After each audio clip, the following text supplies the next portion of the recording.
Hello and welcome to another video. Và chào mừng các bạn một video khác của channel này nha. So in this video, I'll be doing a test practice for Unit 19, the media, for the book Cambridge English, Vocabulary for IELTS Advanced, for Miss Pauline Cullen. And as you can see, okay, you're seeing my face now and in a video like this, so I'm doing speaking. Ở video này mình sẽ làm phần speaking của test practice của bài số 19, The Media, truyền thông, trong cái cuốn mà Cambridge English, Vocabulary for IELTS nâng cao á, Advanced, tức là từ vựng nâng cao của IELTS của cô Pauline Cullen. So, if you have seen my videos all the way into here, you should know a lot of things already. So here I'm just gonna provide you with like more information about the IELTS speaking practice and how to deal with them, okay? And to give you some like sample answers so you can learn from these samples, learn the words, the expression, something like that. Khi mà các bạn đã coi cái video này đến mức như này là coi như là các bạn có thể là biết được rất là nhiều thứ. Đến cái bài này rồi là các bạn phải biết được nhiều thứ lắm rồi về cái bài thi IELTS. Cho nên về cái speaking này mình sẽ chỉ là cung cấp các bạn cái sample answer thôi, cái bài mẫu để các bạn có thể học được từ những cái biểu đạt, những cái từ vựng và cách biểu đạt khác nhau. Alright, let's start by doing part 1. And they say there's a test tip here. Make sure you keep to the time limit. And if possible, record your response so that you can play it back at the end. Use as much new vocabulary as you can. Cái tip để làm cái bài speaking này, các bạn phải đảm bảo các bạn keep to the time limit, tức là không có nên vượt quá cái khoảng thời gian cho phép.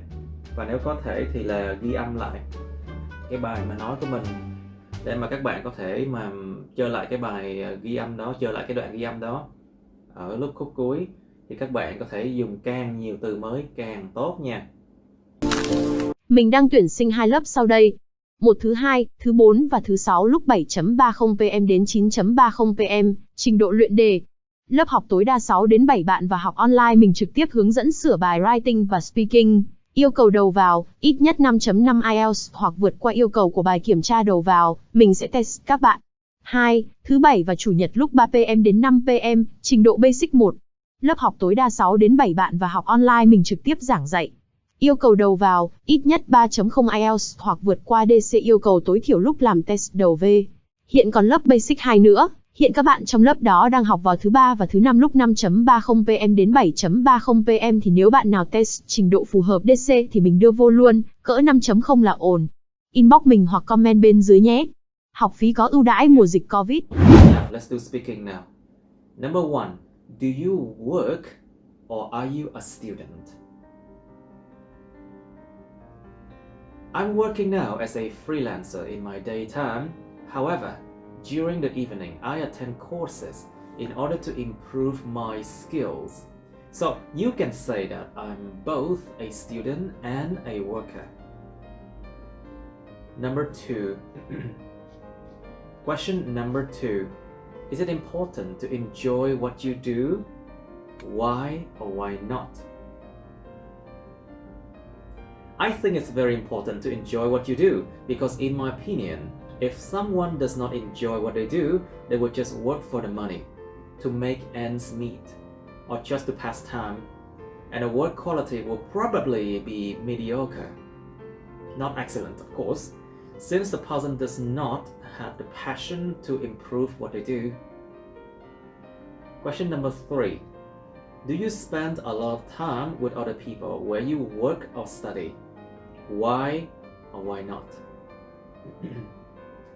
Yes, I do spend quite a bit of time with my co-workers where I work and with my classmates on my courses. Due to the nature of my work, I have to collaborate on projects with my colleagues, and there are days when I have to stay and work overtime until midnight, and some of them have become a little more than just co-workers for me. And my classmates are the ones that I have to study with and do activities with. but we don't stay after class much. Question number 4. Tell me about your hometown in your country. Oh, well, I was born and raised in Saigon, south of Vietnam. So there's a lot of things to talk about this large urban area, including the population of up to 10 million people, the horrible traffic at rush hour, the pollution issue, or the fact that many comes from other regions to seek jobs and opportunities here. Oh yes, and this city is considered to be the most developed in my country. Question number 5. Is it a good place to visit? Why and why not? Absolutely. Saigon is known for its hospitable people, the vast variety of food and entertainment places. So you will not find yourself a boring moment here. However, if you are an introvert like me, you might find this city not so appealing, as the peace and quiet moments can rarely be found. You know, they say that this city never sleeps.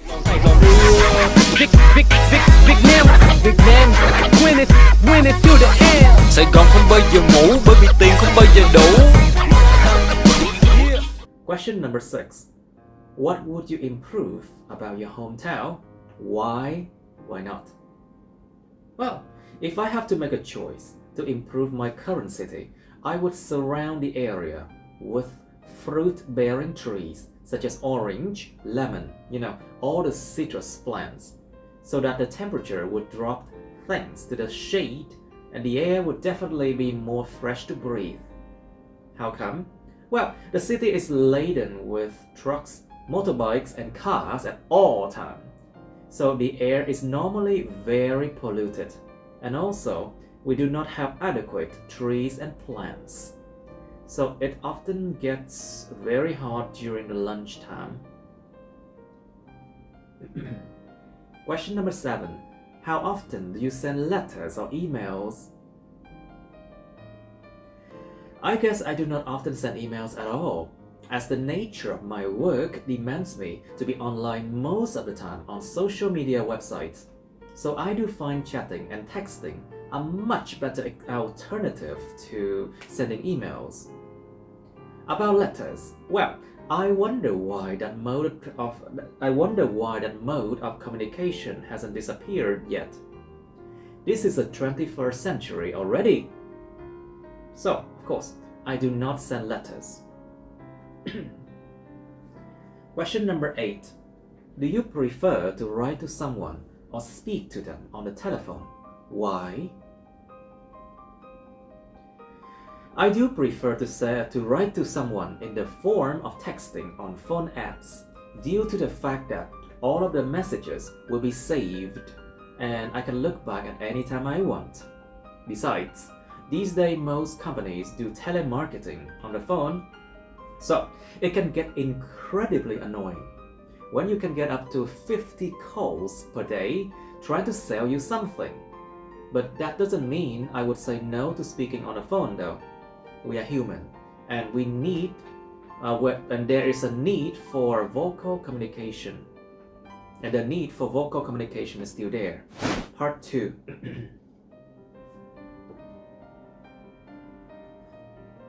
So basically speaking, for part 1, they only ask you very common, easy questions about yourself, about familiar topics. So. And then they will only assess you on your pronunciation, how fluent you speak. That's it. These 2 is enough. And some basic vocabulary, Ở cái part 1 speaking thì đương nhiên là họ chỉ hỏi những cái câu rất là thông thường, thông dụng thôi, và những cái chủ đề mà về các bạn, chủ đề mà thông thường, thông dụng, hoặc là những cái thông tin mà về các bạn. Cho nên là chỉ cần là các bạn nói trôi chảy, có phát âm tốt và có từ vựng cơ bản ok là sẽ tốt thôi. Now, let's go to part 2. They will ask you to describe a topic from 1 to 2 minutes, and you are only allowed 60 seconds to think about what you have to say. They will give you a cue card. Part 2 ta sẽ cho các bạn một cái cue card, một cái tấm thẻ. Trong đó nó bao gồm một cái câu hỏi và những cái hint. Và các bạn sẽ phải trả lời trong vòng từ 1 đến 2 phút. Và cái thời gian để suy nghĩ chỉ có 60 giây thôi. Well, if you exceed the 2 minutes time frame, they will stop you immediately. So it can be a bit, annoying. Nếu mà các bạn nói quá 2 phút thì người ta sẽ stop các bạn lại, cho nên là đôi khi nó hơi bị bực mình cái chỗ đó. Nhưng mà chẳng có vấn đề gì đâu. Họ đã nghe đủ để cho các bạn một số điểm rồi.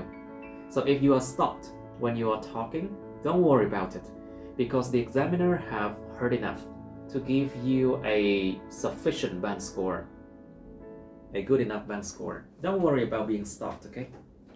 Đừng có lo về cái chuyện bị ngắt lại, bị ngưng lại nha. Part 2. Describe a television show you have seen already. You should say what it was about, where and when you saw it, what type of program it was, and say why you enjoy this kind of show. So here you have to speak in past tense, okay? When you describe something in the past. Cái part 2 nhiều khi nó cũng dùng để mà kiểm tra cái cách sử dụng thì chính xác của các bạn. Có thể tương lai, hiện tại hoặc là trong quá khứ. So part 2 they will also assess you beside like all the thing in part 1. Part 2 will assess you on your grammar use, the grammatical use. I mean the way you use grammar.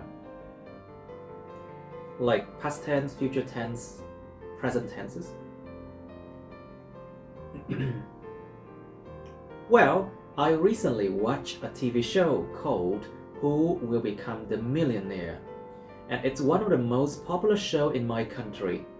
In the program, there were about 5 contestants competing against each other in a game. They had to answer questions regarding many fields of life, including literature, natural science, history, geography, fashion, business, or math. I saw the show just last week after I came home from work, and my parents were watching it, so I joined in. It was kind of fun to see how people answered these questions and debating the different answers, despite the fact that some questions were really hard, like quite hard. To be honest, I do not fancy watching TV much, let alone TV shows. I normally watch YouTube videos because I feel that those contents are more suitable for me. However, the show I was talking about was so much fun to watch. Not only is the content enjoyable and engaging, but also knowledgeable as well. Therefore, I do enjoy this kind of show. Okay, and now part 3. After part 1 and part 2, the examiner should already have an idea of what score to give you, what band score to give you. But part 3, they will try to push you to your limit. So they will ask like much more difficult questions regarding like social issues. So you should bring out all of your best vocabulary, all of your best expressions and structures. Just like bring everything out. Part 3 đương nhiên các bạn phải thể hiện trổ tài, dùng những cái từ vựng mà kinh khủng nhất các bạn có thể có, hoặc là cách nói mà phức tạp hơn để mà có thể có được cái band điểm tốt hơn. Tại vì sau part 1, part 2 ta cho mình một cái số điểm nào đó rồi, thì part 3 ta cố tình ta hỏi khó với mình để mà người ta push cái số điểm của mình lên đến mức cao nhất có thể. Okay, number 1, part 3. Is it better to read a book or watch TV?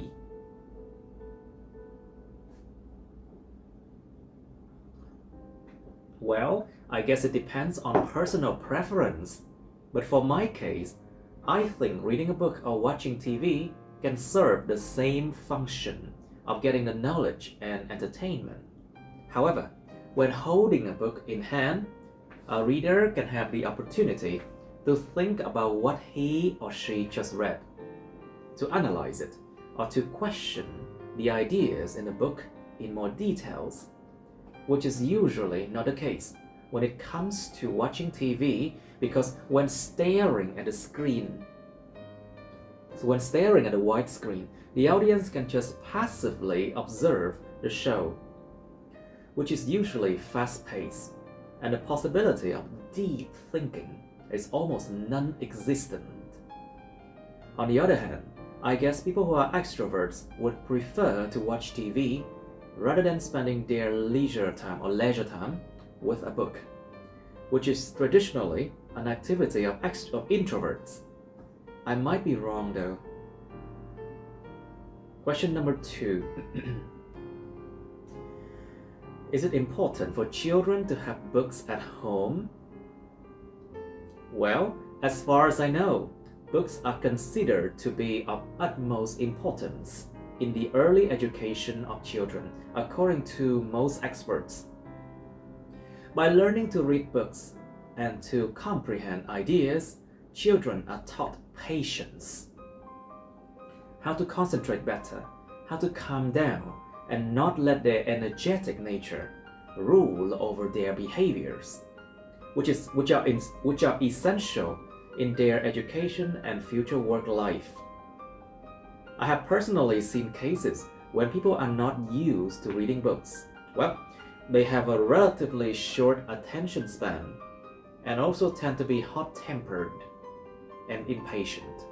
So I think every family should definitely have a bookcase full of different variety of books for not only children but also adults to read to. Question number 3. Should young people read newspaper?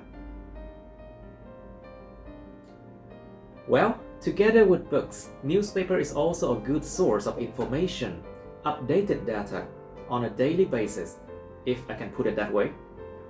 Therefore, in order to keep up with the recent events and developments in the society, it is vital that young people read newspapers daily.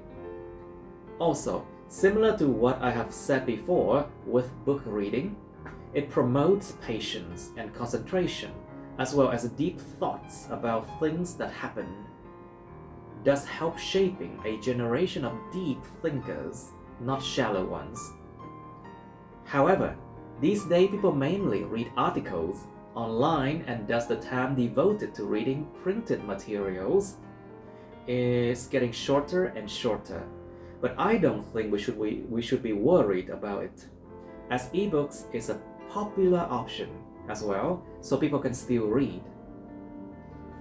Question number 4. Do you think we will read more or less in the future?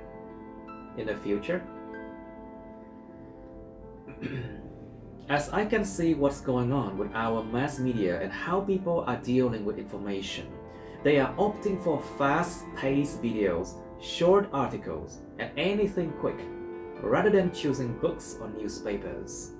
Of course, not everybody is like that, but the trend can be clearly seen. It is a bit sad actually, as even though information can be effectively delivered through these new channels, certain important concepts and ideas cannot be comprehended within a very short time frame like that, as the reader or listener needs time to absorb and to reflect on the data, or to have a moment to think carefully. Therefore, I can see a growing number of people being ill-informed or quite shallow about things that matter in our world, such as politics, natural disasters, or environmental issues. As a result, I do believe that people will read less in the future. Question number 5. Is local news important? Of course, local news is important. If I think about it, news about events and developments in the local area reflect many things, including the political, cultural, and social aspects, which affect everyone in the vicinity. Therefore, it is wise to follow these on a daily basis, as nobody wants to be left out or isolated from the community in any way, you know. Question number 6. Is there too much news these days? I don't think there's too much news these days, because when I turn on the radio or the TV, for the whole day, there are only like, 5 or 6 pieces of news being broadcast again and again. Of course, we do have unimportant ones from the show business, or we call them showbiz. Life and love life of actors and actresses, or if I have to put it, trivial news. But mainly, there aren't much going on these days. Sometimes there are interesting discoveries in science and technology, such as a new invention, or a successful testing of a new vaccine, or the launch of space shuttles to another planet. But I think those are not an everyday occurrence. Question number 7. Should news services be controlled by the government or by private business? Well, I do think that news services should be controlled by the government, and the pieces of information must be fact-checked before delivering to the public. Why should that be? When news are controlled by private businesses, they will surely exploit it to the limit to promote their products and provide the audiences with distorted view about events and developments, which could bring about dire consequences. On the other hand, when governmental regulations are put in place, the authenticity and correctness of any news could be checked, and thus the viewers or the listener or the readers could have access to more trustworthy news sources. Question number 8, which is the last one. Câu hỏi cuối nè. How easy is it for broadcasters and media outlets to manipulate public opinion? How easy is it for broadcasters and media outlets to manipulate public opinions? Well, this is not difficult to see. Social media sites are often overwhelmed with information from different sources, and groups of people could exploit it for their own benefits by providing fake news, which could be in the form of personal attack or made-up stories about a particular person or company in order to defame them. Also, competitors on the market can create stories in order to falsely accuse others of malpractice or so, which is sadly a thing we can always observe on the news these days. Furthermore, political parties are the ones using media outlets for manipulation the most. Think about election, for instance. Millions of false stories about their opposition could be found daily online in the hope that the voters would change their mind in a voting day. So of course, in sum, it is really easy for broadcasters and media outlets to manipulate public opinion. Okay, so that's it. I hope that my presentation was helpful for you, and hope you learned quite a bit from it. Please like, share this video, subscribe to my YouTube channel, and press on the bell button next to the subscribe button to get notified about my new uploads, okay? You can follow my Facebook, but please don't add me on Facebook as friends, okay? Các bạn cứ việc like, chia sẻ video này với bạn bè của mình, của các bạn bè các bạn, và nhấn vào nút cái chuông kế bên cạnh cái đăng ký kênh. Click vào đăng ký kênh luôn, xong rồi nhấn vào cái chuông bên cạnh đăng ký kênh á, để mà được thông báo về những video mới nha. Các bạn có thể follow theo dõi Facebook mình, nhưng mà nhớ đừng có kết bạn Facebook mình nha. Thank you and see you, bye bye.